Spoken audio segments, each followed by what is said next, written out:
बच्चों YouTube channel पर आपका स्वागत है।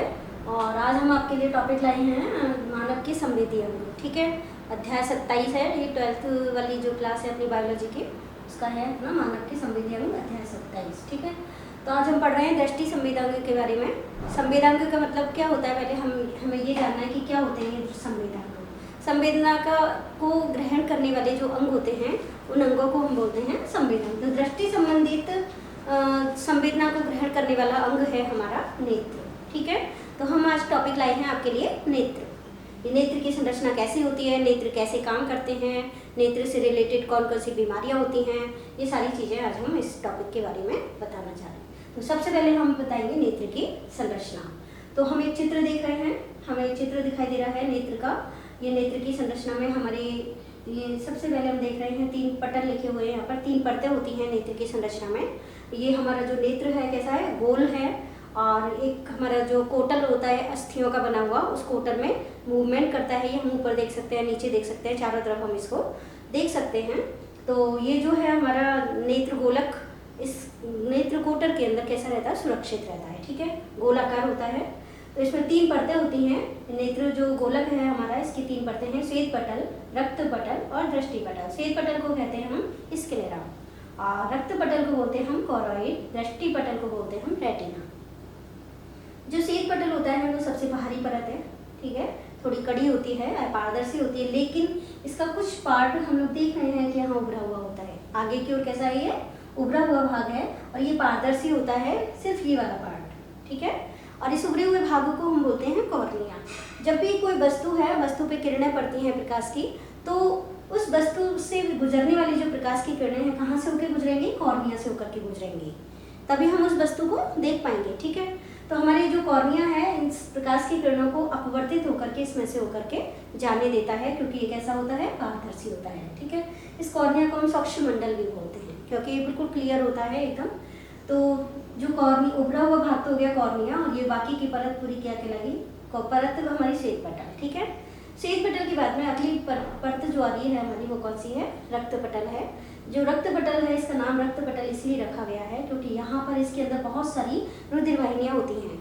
ये रुधिर वाहिनियाँ क्या करती हैं, जो इसके अंदर की पटल है, दृष्टि पटल है, इसको पोषण देती हैं, ऑक्सीजन प्रदान करती हैं, क्योंकि सबसे महत्वपूर्ण पटल है हमारी दृष्टि पटल। ठीक है, तो रक्त पटल के द्वारा जितनी भी रुधिर वाहिनियाँ हैं ये इसको क्या करती हैं, पोषण वगैरह प्रदान करती हैं। ठीक है, साथ ही हमारा जो प्रतिबिंब है उसको अन्य जगह पर फोकसित नहीं होने देती, यानी परावर्तित नहीं होने देती। जो प्रकाश की किरणें इसमें अंदर एंटर करेंगी उनको परावर्तन नहीं होने देती, परावर्तित नहीं होने देती है रक्त पटल। ठीक है, अब हमारी तीसरी परत जो है वो है हमारी दृष्टि पटल। जो दृष्टि पटल है, इस दृष्टि पटल पर ही प्रतिबिंब का निर्माण होता है। ठीक है, यहाँ से किरणें आएंगी, कॉर्निया से होती हुई जाती हैं, फिर लेंस में से होकर गुजरेंगी, लेंस से गुजरने के पश्चात में फोकसित कहाँ होती हैं, हमारे रेटिना पर। ठीक है, जो कि कहाँ पर मौजूद है, दृष्टि पटल के किसी बिंदु पर क्या होता है, हमारा प्रतिबिंब, उस वस्तु का प्रतिबिंब का निर्माण होता है। ठीक है, इसीलिए इस पटल का नाम दिया गया है दृष्टि पटल। ठीक है, इस रेटिना पर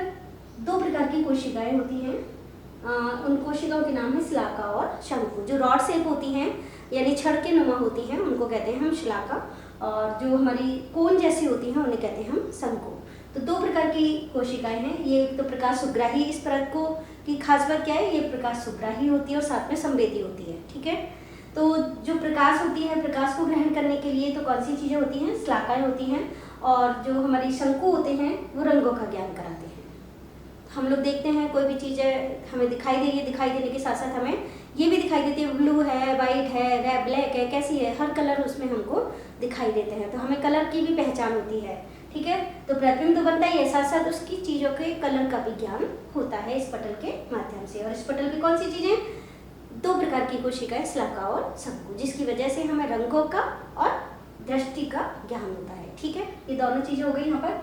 तो जो हमारी श्लाकाएं और शंकु हैं इनमें कुछ डिफरेंसेस होते हैं। जैसे श्लाकाएं हमने बता दी थी, छद्मनुमा होती हैं, ये होती हैं कोन जैसी होती हैं, ये रंगों के लिए संवेदी हैं, तो वो प्रकाश के लिए संवेदी, धीमे प्रकाश के लिए संवेदी हैं।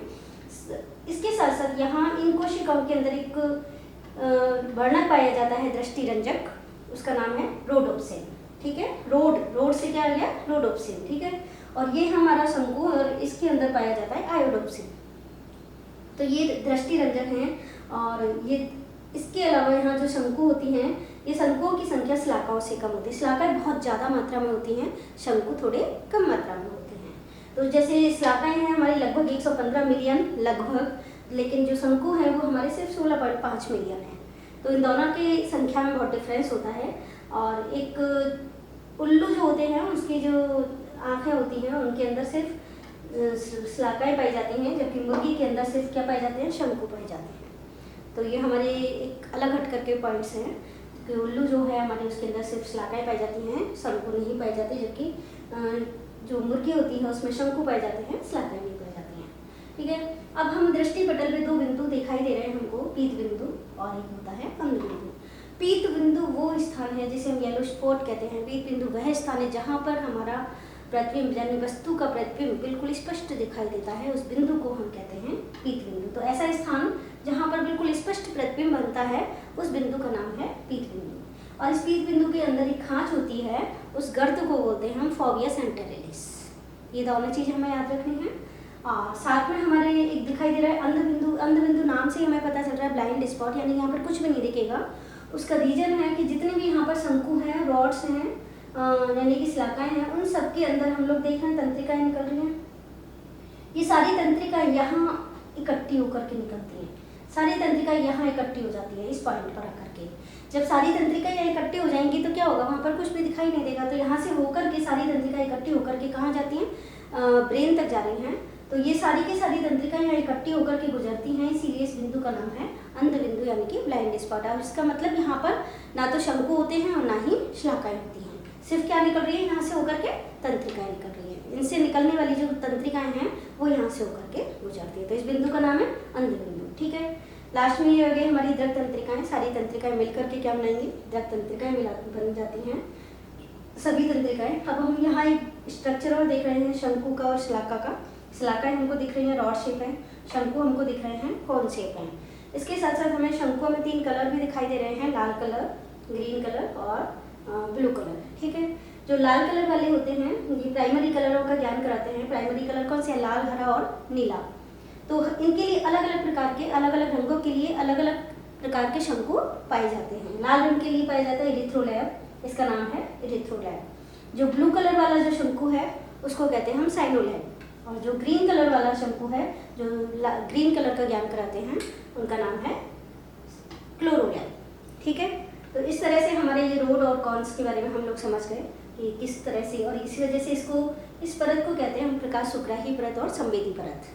दोनों प्रकार की चीज़ें होती है यहाँ पर। अब हम वापस इधर की तरफ आते हैं। ये हमारा जो नेत्र दिखाई दे रहा है हमें 2 चैम्बरों में बटा हुआ दिखाई दे रहा है। एक तो है हमारा कॉर्निया और लेंस के मध्य का भाग। यहाँ जो मध्य का भाग है यहाँ पे एक द्रव भरा रहता है और इस द्रव का नाम है नेत्रोद द्रव, विट्रस ह्यूमर। ठीक है, इसको बोलते हैं हम एक्वस ह्यूमर। क्या बोलेंगे, नेत्रोद द्रव या एक्वस ह्यूमर। फिर हमें लेंस और दृष्टि पटल के बीच का भी एक पार्ट दिखाई दे रहा है। इस पार्ट में भी एक द्रव भरा रहता है, तरल द्रव, और इस द्रव का नाम है हमारा विट्रस ह्यूमर यानी कि काचाप द्रव। ये इस रेटिना की सुरक्षा करता है। काचाप किसकी सुरक्षा करता है, रेटिना की सुरक्षा करता है, और साथ में इस नेत्र गोलक की आकृति को बनाए रखता है। ठीक है, जो हमारा ये वाला द्रव है यहाँ पर, जो हमारा तरल द्रव है जिसको बोलते हैं हम एक्वस ह्यूमर यानी कि नेत्रोद द्रव जिसको बोलते हैं, ये इस लेंस की सुरक्षा करता है और इसको जो झटके होते हैं आघातों से बचाता है। ठीक है, तो ये दोनों का अलग अलग काम है। इसके अलावा हम यहाँ देख रहे हैं एक लेंस जो हमारा इम्पॉर्टेंट चीज़ है, नेत्र लेंस। ये पारदर्शी होता है और क्या होता है, उभयोतल होता है। उभयोतल का मतलब इधर से भी उभरा हुआ और इधर से भी उभरा हुआ, दोनों ओर से उभरा हुआ होता है। अर्ध ठोस होता है, पूरी तरह से ठोस नहीं होता है, जिलेटिन ऊतक का बना होता है। साथ में ये हम लोग देख रहे हैं लेंस किसके द्वारा जुड़ा हुआ है, यहाँ पर निलंबन स्नायु के द्वारा अपनी जगह पर स्थिर रहता है। ठीक है, ये निलंबन स्नायु जुड़े हैं सिलियरी बॉडी से, जिसे हम हिंदी में कहते हैं पक्षमापकाय। पक्षमापकाय का एक मसल्स की यानी मांसपेशियों का एक स्ट्रक्चर है पक्षमापकाय। जब हमारा लेंस के अंदर एक खास बात होती है, हमको दूर का और पास का देखने के लिए हमारे लेंस ऑटोमेटिक एडजस्ट हो जाता है।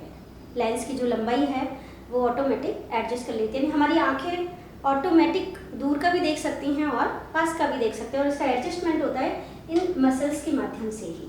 ठीक है, निलंबन रज्जु, जो निलंबन स्नायु होते हैं ये तो लेंस को अपनी जगह पर स्थिर रखते हैं, लेकिन जो हमारी ये सिलियरी बॉडी है यानी पक्षमापकाय है, ये इस लेंस को क्या करते हैं, कभी तो लंबा कर सकते हैं, और यानी संकुचन और फैलाव इनके द्वारा लेंस का आकार में क्या हो जाता है, चेंजेज हो जाता है। जब हमें दूर का देखना होता है या पास का देखना होता है तो इनमें क्या होगा, खिंचाव होगा या संकुचन होगा, जिसकी वजह से हमें दूर का और पास का आराम से दिखाई देता है, यानी एडजस्टमेंट कर लेता है। ठीक है, इसके साथ में हम लोग यहाँ देख रहे हैं लेंस के जस्ट इधर की तरफ हमें और पेशियाँ दिखाई दे रही हैं, ये कहलाती हैं हमारी परितारिका। ये भी मांसपेशियाँ हैं और इस मांसपेशियों को हम बोलते हैं परितारिका। ठीक है, परितारिका जो है, दोनों ओर की जो परितारिका दिखाई दे रही है हमको, इसके बीच में एक छोटा सा छिद्र भी दिखाई दे रहा है, इस छिद्र का नाम है पुतली, इसे कहते हैं हम पुतली। तो परितारिका या आइरिस एक ही बात है, ये तो है परितारिका और ये भी परितारिका, इन दोनों के बीच में जो छिद्र है इसे हम क्या कहते हैं, पुतली कहते हैं।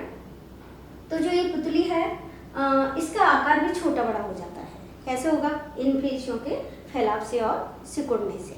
इनमें भी क्या होता है, संकुचन होता है और शिथिलन होता है। ठीक है, जिसकी वजह से क्या हो जाए, जब इसमें वो शिथिलन होगा तो ये कैसे हो जाएंगी, पास पास आ जाती हैं, और जब इनमें संकुचन होता है तो ये दूर दूर हो जाती हैं, तो छिद्र बड़ा हो जाता है। और तो छोटा बड़ा छिद्र कब होगा, जब हम तेज प्रकाश में जाते हैं तो ये परितारिका क्या हो जाती है, दोनों ओर से पास पास आ जाती हैं मांसपेशियाँ, और क्या पुतली का आकार छोटा हो जाता है। छोटा होने से प्रकाश कम एंटर करेगा, अगर सोचो तेज प्रकाश में हमारी आंखों को नुकसान हो सकता है, इसलिए धीरे छोटा कम प्रकाश यहाँ पर एंटर करेगा। लेकिन जैसे ही हम छाया वाले पार्ट में आ जाएंगे तो छाया वाले पार्ट में आने के बाद में हमारी पुतली का आकार सेम वैसा की वैसा हो जाता है, तो उस समय क्या हो जाएगा, परितारिका का आकार चेंज हो जाएगा और पुतली के आकार को बड़ा कर देगा। ये जो पुतली का आकार होता है ना, ये छोटा बड़ा होता है इस परितारिका के माध्यम से। इस परितारिका में होती है दो प्रकार की पेशियाँ, एक तो होती है वर्तुल पेशियाँ, ठीक है, और एक होती हैं अरीय पेशियाँ। ये दो प्रकार की पेशियाँ होती हैं।